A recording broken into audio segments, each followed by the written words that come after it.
স্বাধীনতা বিরোধী অপশক্তি জামাত বিএনপির হামলা, হত্যা ও নৈরাজ্যে ক্ষতিগ্রস্ত শ্রমিক, দিনমজুর এবং পথচারীদের মাঝে খাবার বিতরণ করেছে চট্টগ্রামের জালালাবাদ ওয়ার্ড কাউন্সিলর ও বায়েজিদ থানা আওয়ামী লীগের যুব ক্রীড়া সম্পাদক আলহাজ মোহাম্মদ শাহিদ ইকবাল বাবু। শুক্রবার জুমার নামাজের পর নগরীর অক্সিজেন মোড়, বায়েজিদ, শেরশাহ সহ বিভিন্ন এলাকায় প্রায় 1000 অসহায় মানুষের মাঝে এ রান্না করা খাবার বিতরণ করা হয়। এ সময় প্রধান অতিথি হিসেবে উপস্থিত ছিলেন বায়েজিদ থানা আওয়ামী লীগের সভাপতি আলহাজ আব্দুল নবী লেদু।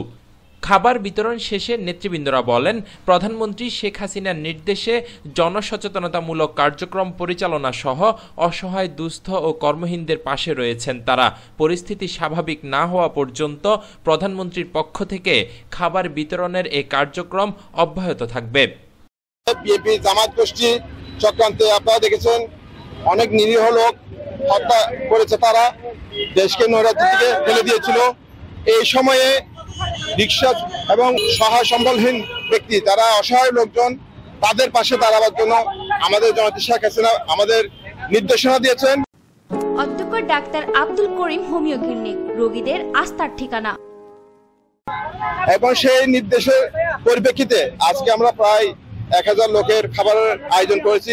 আমি সবাইকে, যারা বিত্তশালী আছে, বিশেষ করে মুক্তিযোদ্ধা সবাইকে যারা আছেন এবং আওয়ামী লীগ যারা আছেন বিত্তশালী, সবাইকে আমি উদারতা আহ্বান জানাচ্ছি। আমাদের জননেত্রী শেখ হাসিনা আমাদেরকে নির্দেশনা দিয়েছেন এই সব অসহায় লোকজনের পাশে দাঁড়াবার জন্য। ইনশাআল্লাহ আমরা রাজপথে আছি। নেত্রীর নির্দেশনায় আজকে আমরা খাদ্য তুলে দিচ্ছি। সেই ধারাবাহিকতা আমরা বজায় রাখবো। এই দেশদ্রোহীদেরকে বয়কট করুন, দেশকে ভালোবাসুন।